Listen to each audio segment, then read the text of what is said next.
శ్రద్ధ కలిగి వాక్యము వినిలాగున యోహాను సువార్త 6వ అధ్యాయము 39వ వచనము చదువుకుందాం. చాలా జాగ్రత్తగా ఆలకించాలి. ఈ నూతన సంవత్సరంలో మొట్టమొదటి వాక్యము దేవుడు నీతో మాట్లాడుతున్నారు.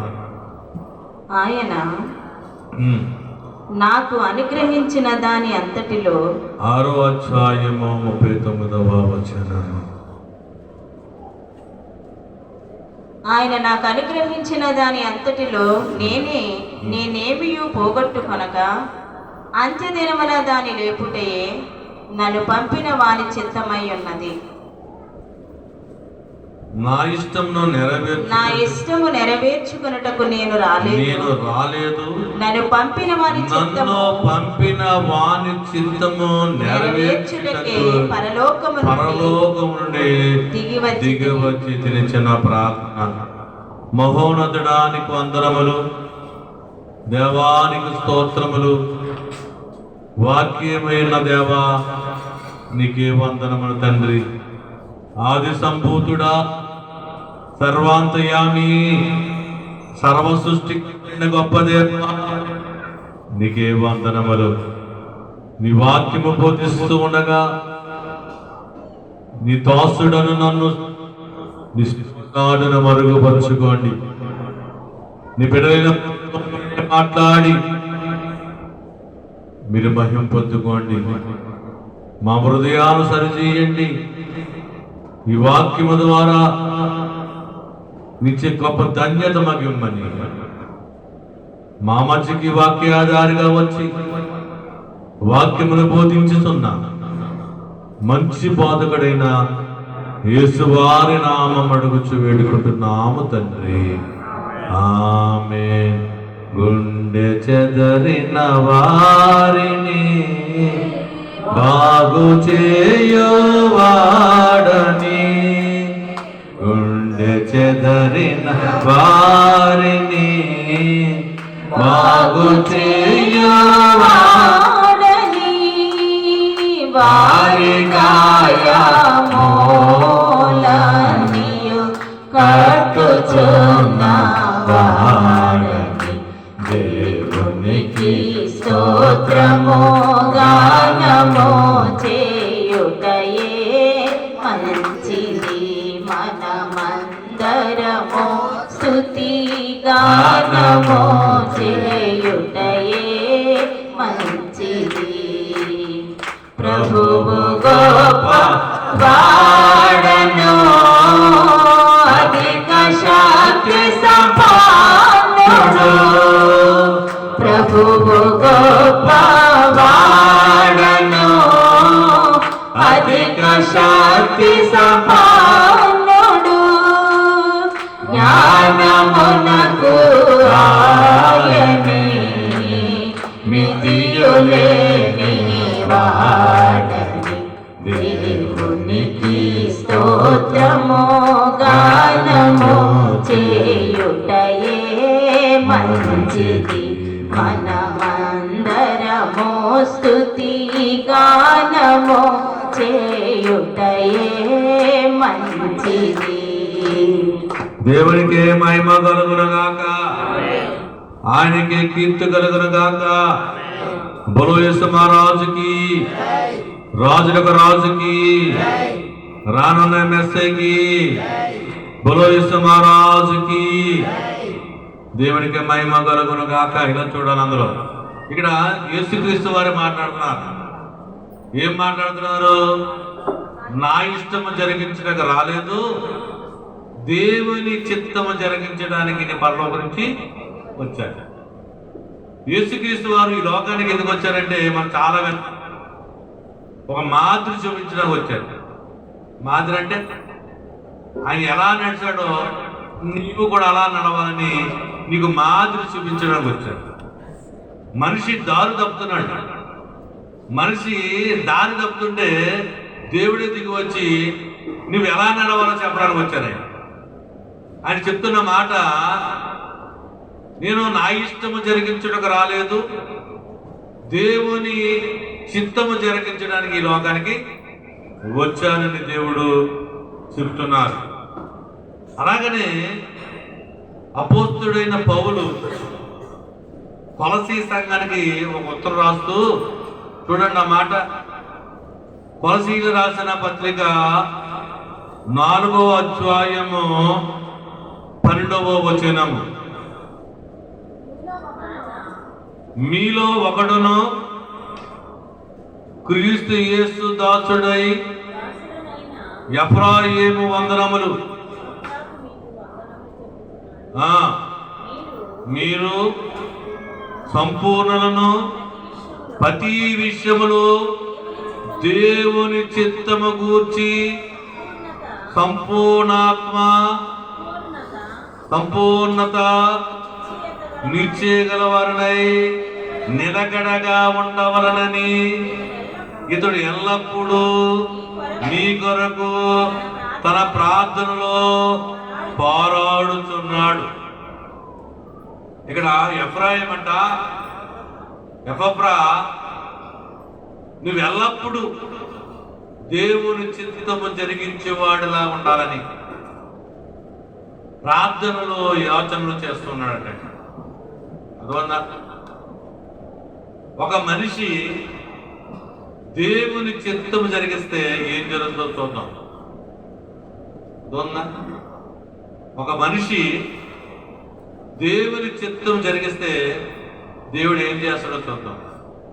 సాధారణంగా మనం దేవుని నమ్ముకున్నాం, సగం మన చిత్తం జరుగుతుంటది, సగం దేవుని చిత్తం. అలా సంపూర్ణంగా దేవుని చిత్తము జరిగించేవాడికి జరిగే కార్యం. నీ ఇష్టం కాదు, మన ప్రార్థన చేస్తాం కదా, నా ఇష్టం కాదు, నీ ఇష్టమే జరిగింది. దేవుని చిత్తము జరిగించేవాడికి దేవుడు చేసే కార్యం. అందుకనే ఆ సంఘానికి ఎఫ్రా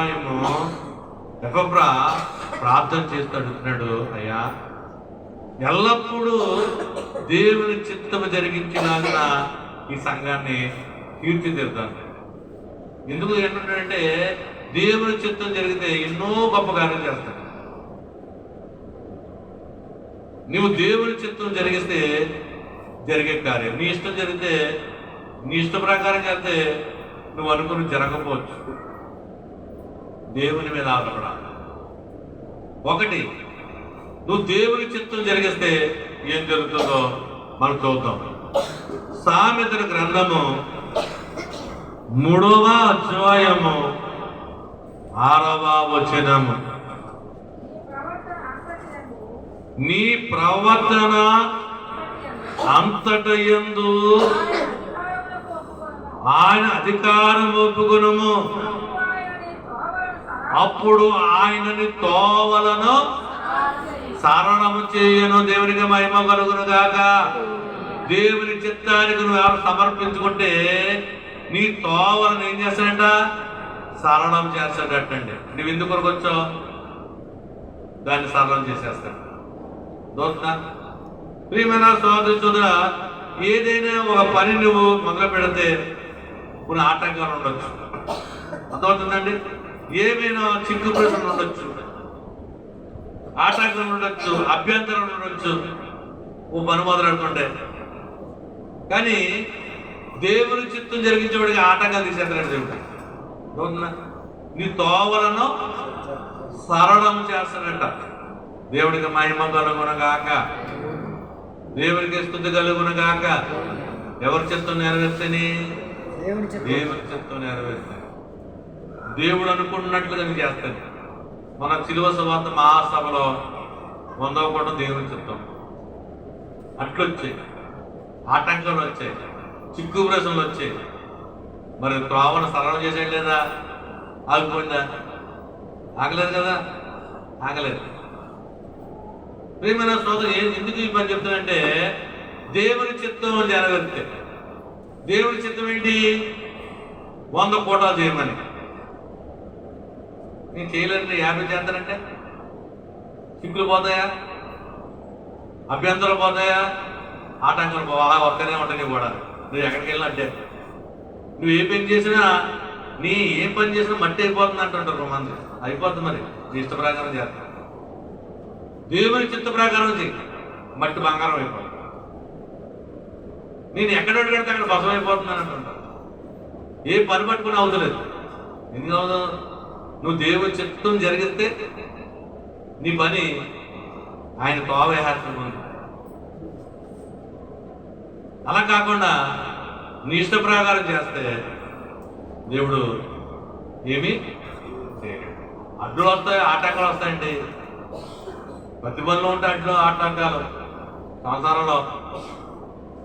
సంసారం అన్నా ఏదొచ్చే కానీ సముద్రం అన్నా ఏదొచ్చే కానీ సంసారం ఎదలేవటండి. ఎన్నో అట్లు.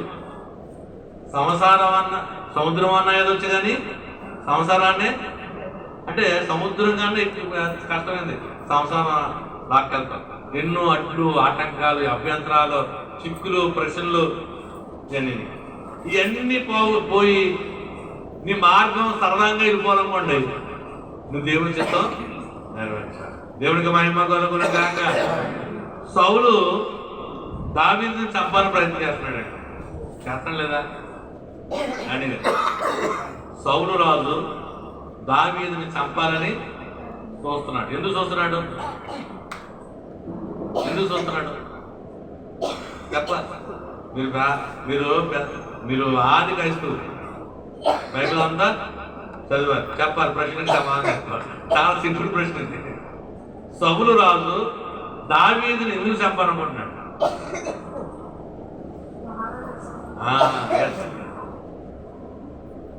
నెక్స్ట్ రాజు ఆయనే. సౌలు రాజు పోయి దావీదుకి 10,000 జై ఎక్కడ గొలియాతు చెప్పినప్పుడు అక్కడ వచ్చేసి మనకు స్వార్థం, అసూయ వచ్చేసింది. ఎలా చంపాలని చూస్తుంది. చంపాలనుకున్న వాడికి దావీదు దొరకలేదు. చంపకూడదన్న వాడికి దావీదు సౌలు దొరికాడు చంపడానికి. చూస్తున్నా, చంపాలని చదువుతున్న సౌలుకి దావీదు దొరకలేదు. ఆటంకాలు అడ్డు తీసేస్తున్నాడు దేవుడు. కానీ చంపకూడదు అనుకున్న దావీదుకి సౌలు దొరికాడు. ఎందుకు దొరికాడు? దేవుని చిత్తం ఆయన జరిగిస్తాడు. ఏమన్నాడు తెలుసండి? దావీదు దొరికినంటే, దావీదుకి సౌలు దొరికినంటే అక్కడ వాళ్ళు అందరూ అన్నారంటే, దావీదు ఏసే నిన్ను ఇప్పటి వరకు నేను తవరాడు ఇప్పుడు నీకు చిక్కాడు. ఇప్పుడు వేసే ఒక 8 వేసే. ఎవరినే? సౌలు వేసే అంటే దావీదు అన్నాడు చేసిందే, దేవుని చేత అభిషేకం పొందిన వాటిని ముట్టకూడదు. చంపడం కాదు కదా, ముట్టకూడదు అని దావీదు వెనకెళ్ళిపోతున్నాడు. చూస్తుందంటే అంటే దేవుని వాక్యం ఉంది. దేవుని చిత్తం ఏంటి? అభిషేకించిన వాడిని ముట్టకూడదు. అది దేవుని చిత్తం. నేనెలా చంపను అని దావీదు వెనక్కి వెళ్ళిపోతే, అంటే ఈ మాట ఎందుకు చెప్తున్నానంటే దావీదు దేవుని చిత్తం నెరవేర్చాడు. దొరికాడని చంపలేదు. నన్ను తౌడు తవ్వుతున్నాడు, నా పగవాడు దొరికాడని చంపలేదు. దేవుని చిత్తం నెరవేర్చాడు. దోస్తున్నా, దేవునికి మహిమ కలుగునగాక, దేవునికి స్తుతి కలుగునగాక. అలాగనే దావీదుకు సింహాసనం మీద ఎక్కడానికి ఎన్నో ఆటంకాలు. గొర్రెల కాపురికి ఉన్నప్పుడు దేవుడు ఎన్నుకున్నాడు. మహాలక్ష్మి గారు, ఏం పేరు ఆవిడ? వరలక్ష్మి గారు. ఎలా అడుగుతాం ప్రశ్నలు చెప్పాలి. దావీదు సింహాసనం ఎక్కాలనుకున్నాడు. లేదా? ఎక్కాలనుకుని దేవుడు అనుకున్నాడు, అభిషేకం చేశాడు. కానీ ఎక్కడానికి ఎన్నో ఆటంకాలు తీసేసి దేవుడు ఎక్కించాడు. ఎందుకు? దావీదు దేవుని చిత్తము నెరవేర్చేవాడు కావున దేవుడు తన కార్యాలు చేయించుకున్నాడు. దేవునికి మహిమ కలుగునగాక, దేవునికి స్తుతి కలుగునగాక. అర్థమవుతుందండి? ఒకటి, దేవుని చిత్తం నువ్వు నెరవేర్తే ఆటంకాలు అడ్డు తీసేసి నీ త్రోవలను స్థలాలు చేసేస్తాడు దేవుడు. 2024 సంవత్సరంలో 2023 సంవత్సరంలో ఏం అడ్లు వచ్చాయో నీకు? అడ్లు ఉండొచ్చు.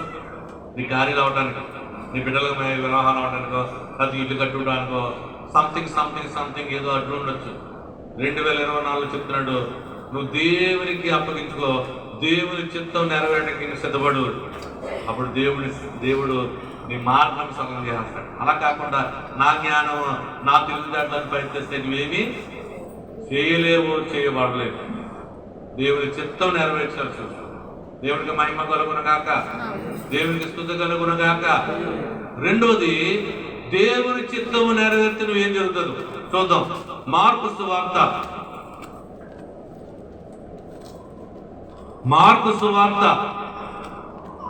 3వ అధ్యాయము 33, 34, 35 వచనములు.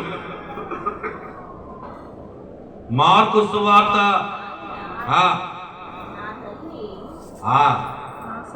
ఆయన తల్లి, నా సహోదరులు ఎవరు?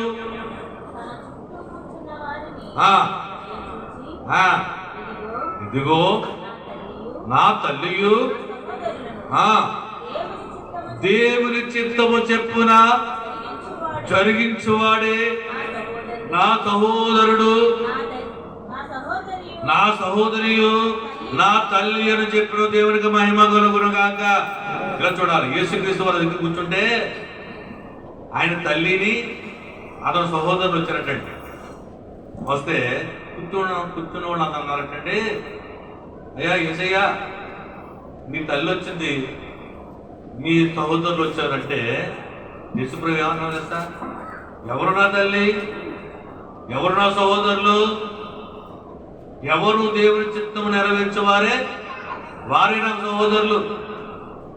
ఎవరు దేవుని సహోదరులు? దేవుని చిత్తము నెరవేర్చేవారే. ఎవరికి తల్లి, ఎవరు సహోదరులు అంటాడు యేసయ్య.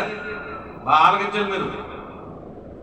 దేవుని చిత్తం జరిగిస్తే నువ్వే సహోదరుడు దేవునికి, నువ్వు ఫ్రెండు, నువ్వు ఒక తల్లిగా మారిపోతావంట. దేవునికి మహిమ కలుగునగాక. యేసుక్రీస్తు అన్న మాటండి. యేసుక్రీస్తు కూర్చుంటే ఆ తల్లిని, ఆ సహోదరులు వచ్చారు, అన్నదమ్ములు ఇద్దరు వచ్చారు. యేసుక్రీస్తు పుట్టిన తర్వాత మంది ఉన్నారు. వాళ్ళు వస్తే అంటాడంట, అయ్యా మీ బ్రదర్స్ వచ్చారు, మీ తల్లి వచ్చిందంటే ఎవరు తల్లి, ఎవరు సహోదరులు? నాకు దేవుని చిత్తము జరిగించువాడే నా సహోదరుడు. దేవుడికి మహిమ కలుగునుగాక. దేవుడే సూటిగా మనతో మాట్లాడుతున్నాడండి. నువ్వెవరవో దేవుని చిత్తం జరిగితే దేవుని సహోదరుడు అయిపోతావు. దేవుని సహోదరుడు అయిపోతే ఏమైనా చేయగలడు నీకు. ప్రియమైన సహోదరి సోదరుడా, ఇక్కడ దేవుడే నీతో మాట్లాడుతున్న మాట, దేవుని చిత్తము జరిగించేవాడు దేవునికి రక్త సంబంధం అయిపోతాడండి. ఏమైపోతాడు? రక్త సంబంధం. ఏమైపోతాడు? దేవుని చిత్తం జరిగించేవాడు ఏమవుతాడు? దేవునికి రక్త సంబంధం అయిపోతాడండి. రక్త సంబంధం వేరు, వేరే సంబంధం వేరు. రక్త సంబంధమైన తమ్ముడికి ఏముందంటే మనం అలాడిపోతాం. కొద్దిగా దూరంగా ఉన్నవాడికి అయితే మనం ఉంటుందా అంటే, రక్త సంబంధం అంటే ఆడి కొత్త బాధలు గిరగలాడిపోతాం. రక్త సంబంధం ఉండేది అర్థవుతండి. దానికి ఫర్ ఎగ్జాంపుల్, రాహేలుకి ఎంతమంది పిల్లలు? రాహేలుకి యాకోబు భార్య రాహేలు బెటరాలేనా? దేవుడు కరుణించి ఆవిడికి ఎంతమంది పిల్లలు ఇచ్చాడు? అమ్మా, ఇద్దరు ఇచ్చాడు. ఒకళ్ళ పేరు ఎవరో యోసేపు, రెండో పేరు బెన్యామీన్. అమ్మా, ఇద్దరు కూడా అంటే రక్త సంబంధం అంటే చెప్తున్నాను. యోసేపు ఐగుప్తు దేశంలో ఉన్నాడు, కరువు, ప్రపంచమంతా కరువు, ఆ దేశానికి మాత్రం కరువు లేదు. వాళ్ళ తల్లిదండ్రులు వచ్చారు సాయం చేయమని, తీసుకొచ్చాడంటే పక్కకి వెళ్ళి ఏడుస్తున్నాడట. అంటే దుఃఖం వచ్చి, ఇలా చూడాలి, దుఃఖం వచ్చి ఏడుస్తున్నాడట. బెన్యామీన్ చూశాడట. బెన్యామీన్ చూసి ఇలా అటు హత్తుకున్నాడట. అంటే రక్త సంబంధి కదా. కర్మవాళ్ళు అంతమంది లేవి కుమారులు, కొద్దిగా ఏదో పక్కన కొద్దిగా రక్త సంబంధం కాదు. బెన్యామీన్ ఎవరు? రక్త సంబంధి. బెన్యామిన్ చూసినట్టే తన భుజం మీద పడి యోసేపు ఏడుతూ మొదలెట్టేటండి. అంటే రక్త సంబంధం అంటే అది.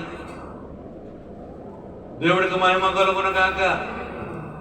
నువ్వు చూస్తుంటే రక్త సంబంధి చూడలేట, మనసు కలిగిపోతుంటది. నువ్వు దేవుని చిత్తం జరిగిస్తే నువ్వు దేవునికి ఒక రక్త సంబంధంగా మారిపోతావు. నీ ఇంట్లో బాధ వచ్చినా, నీ కుటుంబంలో వ్యాధి వచ్చినా నువ్వు ఏడుతుంటే ఏసే చూడలేదు. ఎందుకంటే నువ్వెవరవో రక్త సంబంధి. నీ రక్త సంబంధం ఏడుతుంటే చూడగలడా?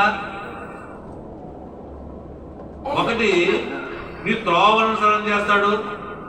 రెండు, దేవుని చిత్తం నువ్వు నెరవేరితే నువ్వు దేవునికి రక్త సంబంధం అయిపోతావు. అప్పుడు దేవుడు ఏమైనా నీకు చేస్తాడు. దేవునికి మహిమ కలుగును గాక.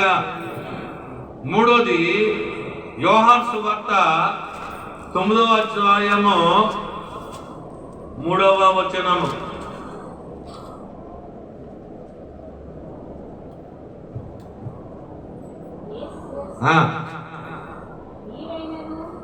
తొమ్మిదవ అధ్యాయము 3వ వచనము.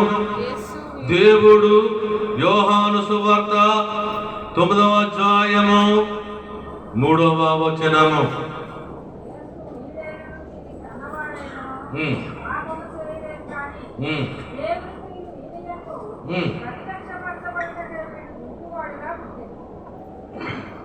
దేవుడు పాపుల మనవి ఆలకించుడని ఎరుగుదము. ఎవడైనను దైవభక్తి ఉండి ఆయన చిత్తము లోబడక జరిగించి ఎడల ఆయన వాని మనవి ఆలకించును. దేవునికి మహిమ కలుగును గాక. ఎక్కడుంది అది? యోహాను సువార్త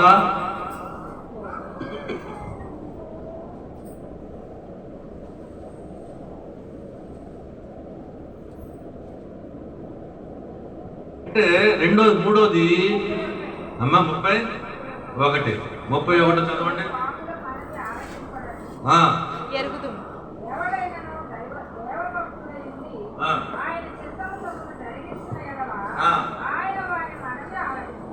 ఎవరు మనం వచ్చి మొరపెట్టుకున్నాం. దేవుడి చిత్తం నెరవేర్చేవాడి పక్కలే దేవుడు ఆ మొర వింటాడు. నా మొర వింటాడు. ఎందుకు చెప్తాను? దేవుడి చిత్తం నెరవేరుతుంటాం మనం. ఎందుకంటే ఆయన పని చేయమన్నాడు చేస్తాం, ఆయన షిట్ వేయమన్నాడు వేస్తాం, ఆయన రోడ్డు వేయమన్నాడు అదే ఆయన చిత్తం.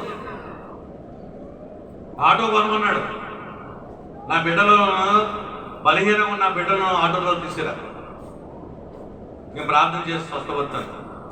నేను ఎక్కడ కొన్నప్పుడు మరి అప్పు చేసుకున్నాను, అప్పు తీసుకుని అనుకోండి, మరి నా మనం ఆలకించిన తప్పకుండా ఆలకిస్తాడు. ఎందుకంటే పాపులు మనం ఆలకించిన దేవుని చిత్తం నెరవేర్చిన ప్రార్థనే ప్రియమైన సహోదరి సోదర. మొదటి దేశంలోని పత్రిక 4వ అధ్యాయము 3, 4, 5 వచనములు చూద్దాం. మీరు పరిశుద్ధులగుటే అనగా జాగ్రత్తగా ఉండుటే దేవుని చిత్తం.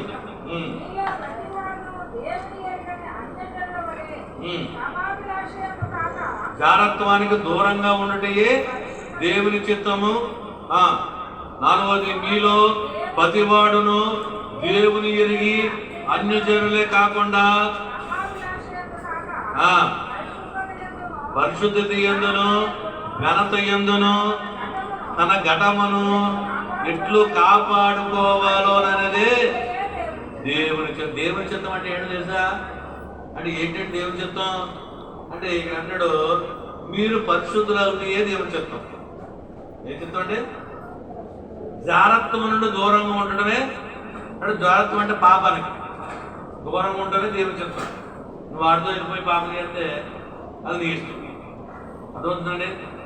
జాగ్రత్త నుండి దూరంగా ఉండవు. మరి నేను రాను, అది దేవునికి ఇష్టం కాదు, నేను రాను అంటే అప్పుడు ఏం చేసినట్టు దేవుని చిత్తం.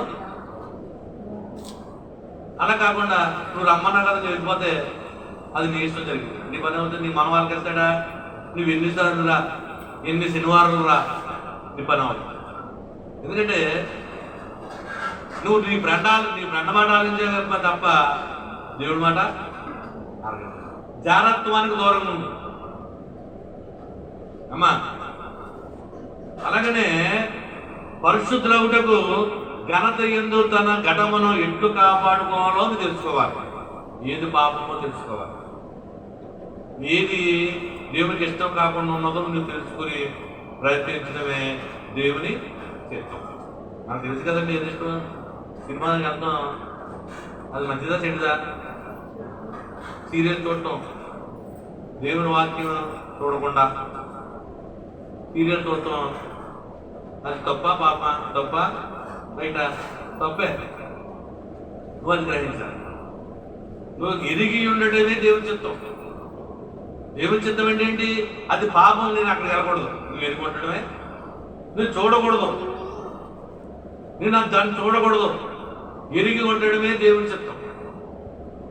దేవుడికి మహిమ కలుగును గాక. పరిశుద్ధులు అవుతాయే దేవుని చిత్తం. పరిశుద్ధులు అంటే ఈ లోకంలో 2 రకాలు ఉన్నట్టు. ఎన్ని రకాలు? 2 రకాలు. అవకాశం లేక పరిశుద్ధులు, అవకాశాన్ని వదిలి పారిపోయిన పరిశుద్ధులు కాదు. ఇప్పుడు ఆ పరిశుద్ధులు అంటే అవకాశం లేక నువ్వు పాపం చేయట్లేదు, సపోజ్ అది నా లెక్క. అవకాశం అంటే అబద్ధం ఆడేదా 10,000 ఇస్తానంటే ఆడేస్తావు. అది ఆడకుండా నువ్వు నిక్కరసగా ఉన్నది పరిస్థితి. నువ్వు 10,000 దొరకట్లేదు కానీ నువ్వు అబద్ధం ఆడలేదు. నువ్వు ఎలా పరిస్థితులు కొన్నావు అర్థం చేసుకోవాలి. అవకాశం రాలేదు కాబట్టి పరిస్థితులుగా ఉన్నావు. అవకాశం వస్తే నువ్వు కూడా పాపలు దిగిపోతావు. 2 రకాలు ఉన్నారు ఇక్కడ లోకంలో. అవకాశం లేక పరిస్థితులుగా ఉన్నారు, అవకాశం వచ్చిన దేవునికి దూరమైన పరిస్థితులు. అది ఎవరు? యేసేపు. ఎలా ఉంటాడు? జాగ్రత్త ఉండి ఏం పోయాడు? దూరంగా. ఆవిడంటే పోతుమరి భార్య. ఆవిడ ఒక దేశానికి సౌందర్యవతండి. వాళ్ళు ఏమంటారు? ప్రపంచానికి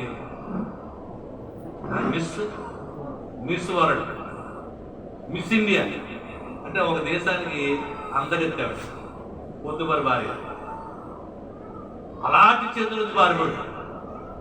ఆ పరిస్థితిలో నీకు ఏమీ కలగనవట్లేదు కానీ నువ్వు పరిశుద్ధంగా ఉన్నావు. ఈ పరిస్థితి వేరు. అదొందా?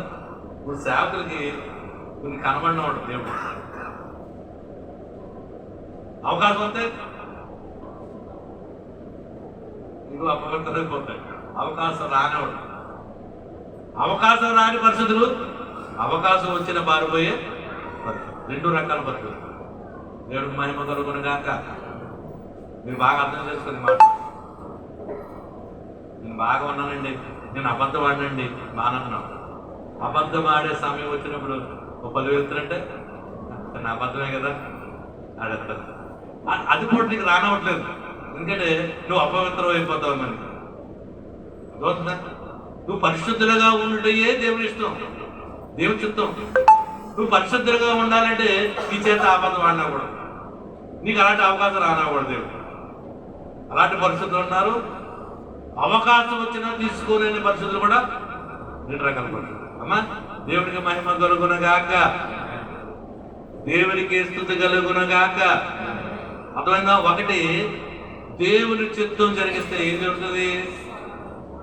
నీ మార్గములను, నీ ఏ చిక్కు ప్రశ్నలు ఉన్నాయో, నీ పనికి ఏ అడ్డు వస్తున్నాయో, నీ పనికి ఏ ఆటంకాలు వస్తున్నాయో, ఆటంకాలను దేవుడు సరళం చేస్తాడు. 2024లో దేవుడికి మహిమ కలుగునగాక. 2, నువ్వు దేవుని చిత్తం జరిగిస్తే ఏం జరుగుతుంది? నువ్వు దేవునికి ఎలాగవుతావు చెప్పాలి. దేవునికి రక్త సంబంధం అయిపోతావు. ఏమైపోతావు? యోసేపుని బెన్యామీను నరికేసుకుంటాడు. నువ్వు కష్టంగా ఉంటాయి. నా తమ్ముడు కష్టంగా ఉన్నాడు, నా అన్నయ్య కష్టంగా ఉన్నాడు అని బెన్యామీను. చాలా మంది ఉన్నారు అన్నాడు కానీ ఆమె నచ్చుకోలేదు. ఎవరు నచ్చుకున్నాడు? బెన్యామీను ఒక సొంత రక్త సంబంధికనే. అంటే ఎగ్జాంపుల్ చెప్తున్నా. అలాగే యేసయ్య కూడా ఎవరు సహోదరులు? ఎవరు నాకు తల్లి? నా చిత్తము జరిగించేవాడు నా తల్లి, నా చిత్తము జరిగించేవాడు నా సహోదరుడు, ఆడెవరో నాకు కాదు అని దేవుడు ఖచ్చితంగా చెప్తున్నాడు. మూడోది, దేవుని చిత్తము జరిగిస్తే ఏం జరుగుతుంది? మన మనవి ఆయన ఆలకిస్తాడు. చూడండి, మనం ఆలకిస్తున్నాడు లేదని నువ్వే తెలుసుకోవాలి. ప్రభువా ప్రభు అన్న పరలోక రాజ్యంలో నీ మనం ఆలకిస్తున్నాడు లేదని నువ్వే తెలుసుకోవాలి. ఎలా తెలుస్తుంది?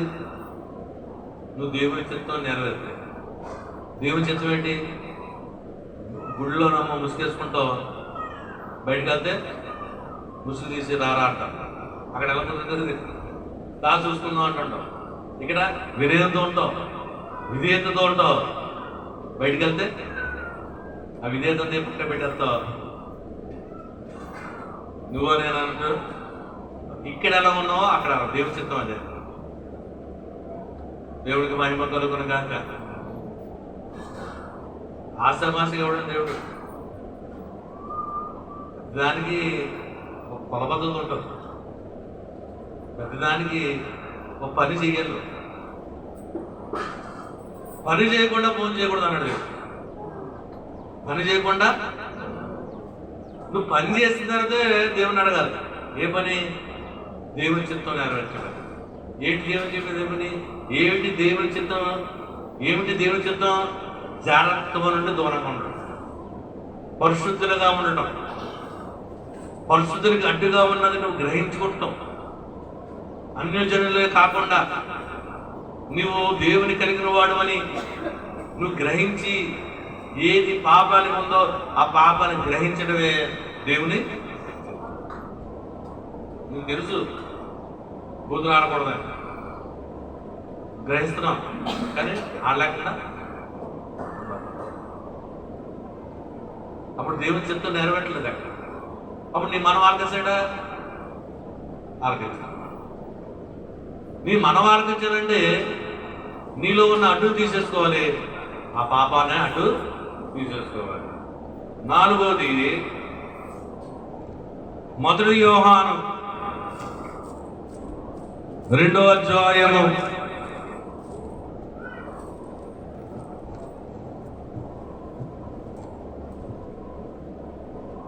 17వ వచనము.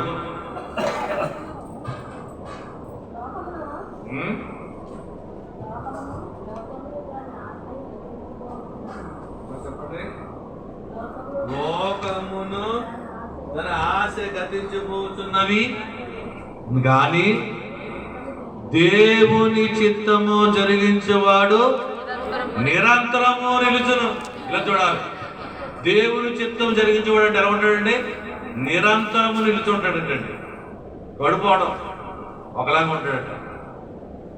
లోకమును దాని ఆశని గతించిపోతున్నవి కానీ దేవుని చిత్తము జరిగించేవాడు నిత్యము నిరంతరము నిలిచియుండును. దేవునికి మహిమ కలుగును గాక. లోకములో ఉన్నది ఏంటి? నేత్రాశ, శరీరాశ, జీవపు. సరే, నేత్రాశ అంటే ఏంటి చెప్పండి? చెప్పండి.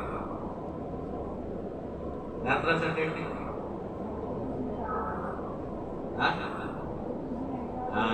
అలా కారు, ఈ కారు వద్ద బాగున్నాం, లేకపోతే ఆ నగలొద్దు బాగున్నాం, మంచి హారం వేసింది, 2 పేటతో దుడుసు, నెక్లెస్ ఉంది, అలాంటి వద్ద బాగున్నాం. ఆశ, నేత్రాశ. శరీరాశ అంటే ఏంటి? పొద్దున టిఫిన్ ఏంటి, మధ్యాహ్నం ఏంటి, సాయంత్రం ఏంటి, ఏమి తిందామా, ఏమి తాగుదామా, ఏమి ధరించుదామా. శరీరాశ. దేవుని కోసం ఆలోచించవు కానీ ఈ శరీరం కోసం మాత్రం రాత్రి ప్రాణాలకు వేసేస్తావు. రాత్రి ఏమా? రాత్రి ప్రాణరాత్రి అయినా టిఫిన్కి, పొద్దున టిఫిన్కి రెడీ చేయాలి. మనం ఒక ఆలోచన కలిగి ఉంటాం లేదా? పొద్దున మధ్యాహ్నం భోజనానికి ఆలోచన కలిగి ఉంటాం లేదా? ఒక ప్రణాళిక. అంటే దేవుని కోసం ఆలోచన కలిగి ఉంటామా? ప్రియమైన సోదరి సోదరా, దేవుని చిత్తం జరిగించేవాడు నిరంతరము నిలుచుడు. నువ్వు లోకాశలకు నిర్ణయించిన వాటిని కోసం నువ్వు పోట్లాడడం కాదు. పొద్దున్నే లేచి ప్రార్థన చేయాలి, దేవుని చిత్తం. పొద్దున్నే లేచి దేవుని వాక్యం చదవాలి, దేవుని చిత్తం. ఇది నెరవేర్చు. అప్పుడు ఏమవుతుంటా? నిరంతరం నిలుచుంటామంటే ఇవన్నీ మనం చేసే పనులని దేవుడు చెప్తుంటా. మనం చేయలేవి దేవుడు చెప్తలేదు. నువ్వు పొద్దున్నే లేచి ఏ టిఫిన్ చేద్దామా, ఏ టీ తాగుదామా, అది కాదు. దేవుని చిత్తం ఏంటి? పొద్దున్న లేచి ప్రార్థన చేద్దామా, పొద్దున్న లేచి ఒక వాక్యం, ఒక అధ్యాయం చదువుదామా. ఈ రెండు చేయకుండా పని చేయకూడదు అని నువ్వు ఆశ కలిగి ఉంటే నువ్వు నిరంతరం నిల్చుంటాడు. కానీ ఇది గుర్తురాదు. సరే రాసి జీవకుటంబం అంటే ఒక గర్వం చేద్దామని ఇది మన సోదర. ఇక్కడ నోవహు కాలంలో జలప్రయాణం వచ్చింది లేదా? వచ్చిందా లేదా చెప్పండి. వచ్చిందా? అక్కడ రెండు గుంపులు ఉన్నట్టండి. ములుగుపోయే గుంపు రక్షణ తీసుకునే, ములుగుపోయే గుంపు ఏ గుంపు? లోకాశలు నెరవేర్చి గుంపు. వర్షం వస్తుందా? ఏం చెప్తున్నాడంటే ఈయన ముసలుడు 90-100 సంవత్సరాలు దాంట్లో ముసలుడు ఒక పడవ కడుతున్నాడు. ఏం పడవది? ఇప్పుడు నీరు లేదు ఇక్కడ. ఆనాడంటే వర్షాలు లేవు. మంచు ద్వారా పంటలో పండి. వర్షం లేనుడు వర్షం వస్తుందంటే ఏంటి? మునిగిపోతుందంటే వాడకున్నాడేంటి అంటున్నారు తప్ప ఏంటి దేవుడు చెప్తాం? వర్షం వస్తుందా, ఓడలోకి వెళ్ళాలా, అది మనం రెడీగా ఉండాలి అని అవడో. నా సోదరి సోదరా, ఈరోజు లోక ఆశలు గతించిపోతున్నాయి కానీ దేవుని చిత్తం నెరవేర్చేవాడు. లోక ఆశలు గతించిపోతున్నాయి, జరిగించిపోతున్నాయి కానీ దేవుని చిత్తం నెరవేర్చేవాడు ప్రతి ఒక్కడు నిలిచి ఉంటాడంట. నిరంతరము నిలిచి ఉంటాడంట. దేవునికి మహిమ కలుగునగాక, దేవునికి స్తుతి కలుగునగాక. 5వది, ప్రభువా ప్రభు అన్నవాడు పరలోకము చేరడు, తన తండ్రి చిత్తము నెరవేర్చేవాడు వాడే పరలోకం ముందు ఉంటాడు. చూద్దా, పరలోకం ఎవరు చేస్తాడు? తండ్రి చిత్తము నెరవేర్చేవాడే చేస్తాడు. తన చిత్తం నెరవేర్చేవాడు ఎవడో చేస్తాడు. మన సోదరి సోదరా, ఒక మాట చెప్తానండి మీకు. ప్రపంచంలో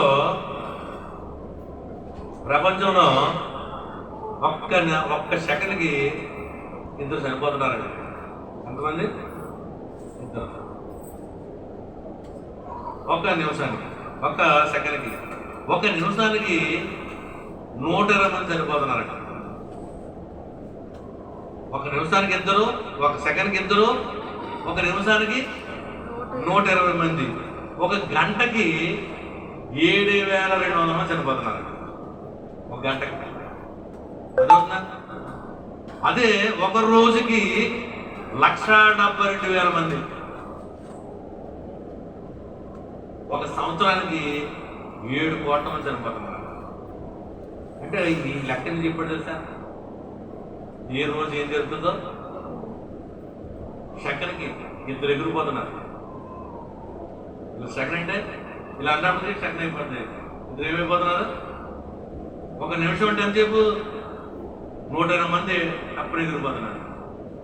1 గంట 7,200 మంది ఎగిరిపోతున్నారు. మనం ఇప్పుడు 8 గంటలు అయింది, 3 గంటలు అయింది. 3 × 21 30,000 మంది చనిపోయి ఉంటారు. గంటకి ఎంతమంది? 7,000. ఎందుకు ఏం చెప్తున్నాడు తెలుసా? ఏ రోజు ఏం చెప్తుందో తెలియదు. దేవుని చిత్తం నెరవేర్చడానికి నువ్వు సిద్ధంగా. దేవుని చిత్తము కష్టమైంది కాదు, దేవుని ఇష్టము బరువైంది కాదు, దేవుని ఇష్టము ఎక్కడో ఉండేది కాదు. నువ్వు చేసేదే చాలా సులువైంది. ఏంటి దేవుని చిత్తము అంటే అన్నాడు, జారత్వానికి దూరంగా, పరిశుద్ధతగా ఉండటకు నువ్వు ఉండాలి. పరిశుద్ధంగా ఉండటానికి నువ్వు ఆలోచన కలిగి ఉండాలి. ఏది తప్పో ఏది పాపమో నువ్వు ఎరుగై ఉండాలి. అప్పుడు దేవుడు ఏం చేస్తాడంట, నీ మార్గంలో సరళం చేస్తాడు. నువ్వు చేసే వ్యాపారం, నువ్వు చేసే ప్రయత్నం, పిల్లలకి సంబంధం చూస్తాం, లేకపోతే ఇల్లు కట్టుకోవడానికి సిద్ధపడి ఉన్నాం, లేకపోతే రోగానికి అక్కడక్కడ హాస్పిటల్కి వెళ్తున్నాం, నీకు సరైన మార్గంలో తీసుకెళ్తాడు. దేవుడికి మహిమ కలుగును గాక. రెండోది ఏం చేస్తాడు దేవుడు, ఆయన చిత్తం నెరవేరితే ఆయన రక్త సంబంధం అయిపోతాడు. ఎవడు దేవుని చిత్తం నెరవేరుస్తాడో వాడే నా వాడు, వాడే నా సహోదరుడు, వాడే నా తల్లి అని చెప్తున్నాడు. ఎవరైతే దేవుని చిత్తం నెరవేరుస్తాడో వారు మనము నేను ఆలకిస్తాను, పాపుల మనవి నేను ఆలకిస్తాను. ఎవరు దేవుని చిత్తం నెరవేరుస్తాడో వాడి ప్రార్థన నేను ఆలకిస్తాను. మూడోది, దేవుని చిత్తం నెరవేరిస్తే ఏమవుతుంది అంటే నిరంతరం నిలుచుంటావు. ఏమంటావు? నిరంతరం నిలుచుంటావు. ఐదోది, నువ్వు దేవుని చిత్తం నెరవేరితే పరలోక రాజ్యం నీదే. పరలోక రాజ్యం నీదే. మరి దేవుని చిత్తం నెరవేర్తలేదో నీ చేతులు ఉన్నావు. నువ్వు 50 కేజీలు బరువెట్టి లేదా కష్టమైన పరీక్ష నీకు అప్పగించలేదు. నువ్వు చేయగలిగితే, నువ్వు చేసేదే చెప్తున్నాడు. నువ్వు చెయ్యి, ఈ 5 నువ్వు చెయ్యి. దేవుడు 2024 సంవత్సరంలో నీ మార్గములను, నీ త్రోవలను సరళం చేసేస్తాడు. 2024 సంవత్సరంలో నువ్వు దేవునికి రక్త సంబంధిగా అయిపోతావు. 2024 సంవత్సరంలో నీ మనవి ఆలకిస్తాడు. 2024 సంవత్సరంలో జనవరి నుంచి డిసెంబర్ వరకు నిరంతరము దేవుని సన్నిధిలో నువ్వు నిల్చుంటావు. దేవుని సన్నిధిలో నిల్చుంటావు. ఆయన రాకడ నువ్వు ఎత్తబడతావు. పరలోక రాజ్యము నీదే అని దేవుడు చెప్తున్నాడు. దేవునికి మహిమ కలుగును గాక, దేవుడికి స్తుతి కలుగును గాక. ఈ 5 మాటలు దేవుడు దీవించి ఆశీర్వదించడం గాక. వచ్చే నెల 10వ తారీఖున దేవుడి వచ్చే వారం అనుకున్నాం, కానీ ఏ పండుగది? ప్రథమ ఫలమ పండుగ, అంటే పోత పండుగ అంటారు దాన్ని. జనవరిలో వచ్చిన సంపద, జనవరిలో వచ్చిన నీకు ఆదాయము, జనవరిలో ఏమైనా నీకు కలిగింది, అందులో కొద్దిగా దేవునికి పడు. ప్రథమ ఫలమ పండుగ అంటారు. ఇది ఇశ్రాయేలు పండుగ. అర్థమవుతుందండి? నువ్వు ఈ సంవత్సరం అంతా సురక్షితంగా ఉండడానికి దేవుడు ఒక పండుగ ఏర్పాటు చేశాడు. అదే ప్రథమ పరమ పండుగ, కోత పండుగ. మన ఇంట్లో జాంకీలు కాసిన, మనం ఉద్యోగం చేసిన, మనకి ఏమొచ్చినా, మన ఇంట్లో తేగలో మన నోకరాజు గారు అందులో పడి దేవుడు ఇవ్వాలి. ప్రథమ పరం ఇవ్వాలి. ఆయన తినే కూడా ముందు దేవుడికి ఇచ్చేది. అదే దేవుడికి మహిమ కలుగును గాక. అంటే ఇది చూస్తే రుచి చూడాలి, ఎవరికి తెలియదు. కొన్ని తీసుకునే లాజికలు ఉన్నాయి దేవుని దగ్గర నుంచి, కొన్ని తీసుకునే మార్గాలు ఉన్నాయి. ఇవి చేస్తే తప్పకుండా దేవుడు చేస్తాడు. బైబిల్ మిషన్ బైబిల్ పని చేస్తాడు. బైబిల్లో ఉన్న పండుగ ఇశ్రాయేలుకి ప్రథమ పరమ పండుగ అంటారు. అంటే జనవరిలో వచ్చిన వ్యవసాయంలో కొద్దిగా మినువులు, కొద్దిగా సంథింగ్ అన్ని దేవుని దగ్గర తీసుకురావడం. ఇదిగో ప్రభా, నాకు వచ్చిన దాంట్లో ప్రథమ పండుగ ఇచ్చేస్తాను అంటే డిసెంబర్ నెల వరకు దేవుడు సుభిక్షత్వంతో, సంతోషంతో, ఆనందంతో నిన్ను ఏం చేస్తాడు? ఆశీర్వాదంగా మార్చేస్తాడు దేవుడు. దేవుడికి మహిమ కలుగును గాక. నువ్వు కొద్దిగా ఇస్తావమ్మా, దేవుడు నీ గిండి నిండి పురిలా చేస్తాడు. ఫిబ్రవరి 10వ తారీఖున ప్రథమ ఫలమ పండుగ. జనవరి నెలలో సపోజ్ జనవరి నెలలో నువ్వు కష్టపడుతున్నావు కదా, ఆ కష్టంలో నీకు ఏమైనా కలిగి ఉంటే అందులో కొద్దిగా తీసుకో.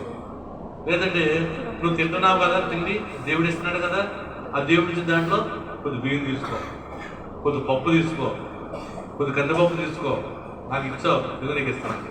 ప్రథమ ఫలం నేను తింటాను, ఇక్కడి నుంచి సంవత్సరం అంతా నేను భోజనం చేస్తాను, ఇదిగో నీకు ఇదిగో నేను ఇది తింటాను, ఇదిగో ఇది నీకు ఇది అని ముందు దేవుడిని తీసేయడమే గొప్ప ఆశీర్వాదం. అదవుతుంది నీకు.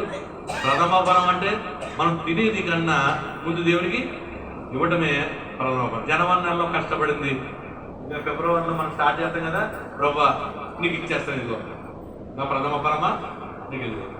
డిసెంబర్ నెల వరకు నన్ను కాపాడు. దేవుడు తప్పకుండా దీవిస్తాడు, ఆశీర్వదిస్తాడు. ఫిబ్రవరి 10వ తారీఖున ఈ కార్యం జరుగుతుంది. అందరికీ ఆశీర్వాద భోజనం కూడా ఉంటుంది. దేవుడు గొప్ప దేవుడు ఈ కార్యం జరిగిన సహాయం చేస్తాడు.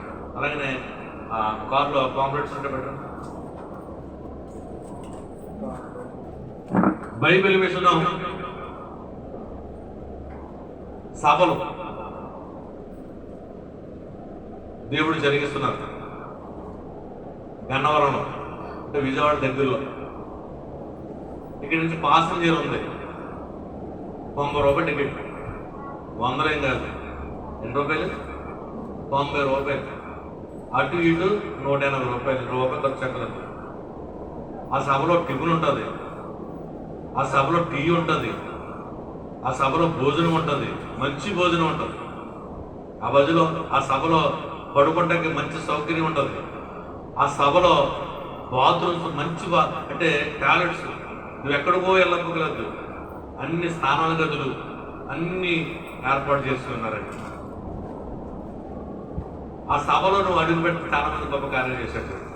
దేవుడికి మహిమ కలుగును గాక. బైబిల్ మిషన్ మహాసభలో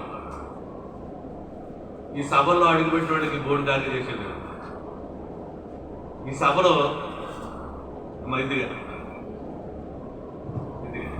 ఈ సభలో అనేక మంది సేవకులు ఉంటారు. ఈ సభలో సేవకులు పడుకోరండి. 10 గంటలకి రాత్రి మీటింగ్ అయిపోతే 11 గంటల నుంచి ఆ పందుల చుట్టూ తిరుగుతూనే ఉంటారు. తెల్లవారి వరకు తిరుగుతూనే ఆటలు పాడుకుంటారు. అంత గొప్ప ధన్యత. ఒకసారి అడుగు పెట్టండి, దాని రుచి చూద్దరు. ఒక ఆవిడ బెంగళూరు నుంచి వచ్చిందంట, గర్భఫలం లేని అమ్మాయికి గర్భఫలం. ఎన్నో సాక్షులు ఉంటాయి. దేవుడు అక్కడ కనబడతాడు, మాట్లాడతాడు. ఈ మహాసభలో ఇప్పటి నుంచో జరుగుతున్నాయి. దేవదాస్ సాయి గారు ఏర్పాటు చేసిన సభలు అందరూ కూడుకుని దేవుని ఆరాధించడం 3 రోజులు జరుగుతాయి. ఒక్క రోజున రావడానికి ప్రయత్నించండి. 90 రూపాయల టికెట్. డబ్బులు లేకపోతే నన్ను అడగండి. అమ్మా డబ్బులు లేకపోతే నన్ను అడగండి, మీకు 200 రూపాయలు ఇచ్చి రండి అని చెప్తాను. ఎవరు లేకపోయినా అంటే మిమ్మల్ని తీసుకెళ్ళి అక్కడ దంచితే ఇవ్వాలని ఆశ. అమ్మా తప్పకుండా రండి, కూడుకోండి. తెల్లవారుజామున 5 గంటలకి సామలకోట ట్రైన్, 9 గంటల సభ దగ్గర దింపేస్తుంది అది. మళ్ళీ 6:30కి ట్రైన్ వచ్చేయాలనుకుంటే సాయంత్రం 6:30కి మళ్ళీ ట్రైన్ 10 గంటలకి ఇక్కడ దిగిపోతాం. ఒక రాత్రి గడపాలి, పరిశుద్ధ మందిరంలో నువ్వు పడుకోవాలి. అంత ఆశీర్వాదం కావాలంటే ఒక రాత్రి అక్కడ పడుకో. అక్కడ గొప్ప ఆశీర్వాదం అక్కడ పడుకుంటారు. వేలాది మంది వస్తారు. అక్కడ కార్లు బస్సులు కట్టించుకుని వస్తారు. అనంతపురం డిస్టిక్ నుంచి వస్తారు. అంటే 600 కిలోమీటర్స్ వస్తారండి. 12 గంటల ప్రయాణం. అంత దూరం నుంచి వస్తారా? ఎందుకంటే ఆ రుచి చూశారు కాబట్టి. మనకి ఎంత 200 కిలోమీటర్లు. పొద్దున 6 గంటలకి 5 గంటలకి ఎక్కితే 3 గంటల ప్రయాణం. చూడండి, రుచి చూడండి. దేవుడు గొప్ప కార్యాలు మన పట్ల చేస్తాడు. బైబిల్ మిషన్ మహాసభలో తారీఖులన్నీ 29, 30, 31. ఏ వారంలో? సోమవారం, మంగళ, బుధవారం. వేలాది మంది చూస్తారండి. లక్షలాది మంది కూడా దేవుడిని తీసుకొస్తున్నాడు. ఆ జనసమూహం చూడండి, చిన్న పిల్లలతో అందరూ కుటుంబాలతో వచ్చేస్తున్నారు. ఆశీర్వాదం భోజనం కూడా అక్కడ. దేవుడికి మహిమ కలుగును గాక. ప్రయత్నించండి రావడానికి. అన్ని సౌకర్యాలు దేవుడు ఇచ్చాడు. నార్మల్ ప్రాంతం కాదు అది. నీకు ట్రైన్ వెళ్తుంది, బస్సు కూడా ఉంది. రాజమండ్రి బస్సులు కూడా ఉన్నాయి. రాజమండ్రి బస్సు అయితే 300 బస్సు కన్నా ట్రైన్. దానికి ప్రయత్నించండి. సామర్లకోట లెక్కండి, అది రాజమండ్రి లెక్కండి. తెలంగాణ 5 గంటలకు వస్తుంది. సామర్లకోట రాజమండ్రి 6 గంటలకు వస్తుంది. దేవుడు తీసుకెళ్తాడు. మన 6:30కి మళ్ళీ సాయంత్రం 6:30కి బండి ఉంటుంది. అక్కడ మన్నాత కన్వెన్స్ హాల్ ఉంటుంది. దేవుడు ఏర్పాటు స్థలం అది. ఎన్నో అభిషక్తులు నెలకు 3 నెలలకు ఒకసారి 400 మంది అక్కడ ప్రార్థన చేస్తుంటాం. ప్రార్థనతో వెళ్ళిపోతుంటుంది. అక్కడ ప్రతి 3 నెలలకు ఒకసారి దేవుడు అక్కడ వచ్చేస్తుంటాడు. అలాంటి స్థలంలో మనం అడుగు పెట్టాలి. 400 సేవకులు అక్కడ ఏర్పాటు చేసుకుని అక్కడ ప్రార్థనతో ఉపలేదంటే సాధారణ విషయమా? ఎంత పవిత్రమైన స్థలం ఉన్నది. అలాంటి స్థలంలో మనం ఉండాలని ఆశ కలిగి మీరందరూ రండి. దేవుడు మిమ్మల్ని దీవించి ఆశీర్వదించుగాక. పట్టుపెట్టాడు. అందరూ లేచి నిలబడదాం. ఏడుమెట్లు ధ్యానం చేస్తున్నాం. సాక్షి చెప్తాను శుభలక్ష్మి గారు.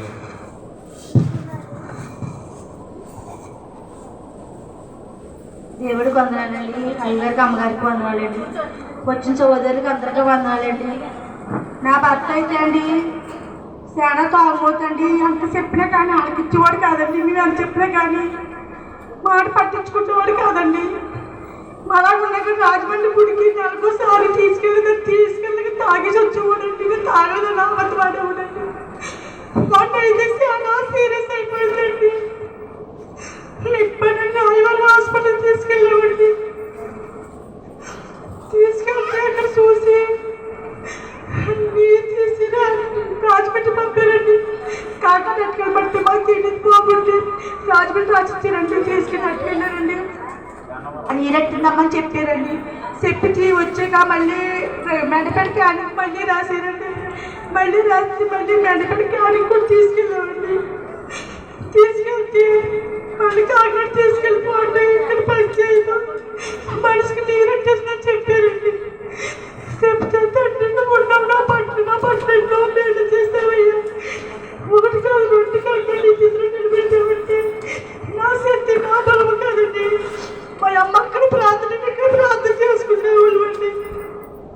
చేసుకునే మళ్ళీ అండి మేమైతే అక్కడికి అయితే మా పిల్లడు కూడా అప్పులు కూడా రాలేదండి. మా పిల్లడు ఉండేటప్పటికీ మా కాకినాడ తెలియదండి. బాబు ఎక్కడ చెప్పండి. రాజమండ్రి అభయ హాస్పిటల్ రాత్రి అక్కడికి వెళ్ళండి అని చెప్పారండి. రాజమండ్రి అభయ హాస్పిటల్కి వెళ్ళడం టైం 3 అయిందండి.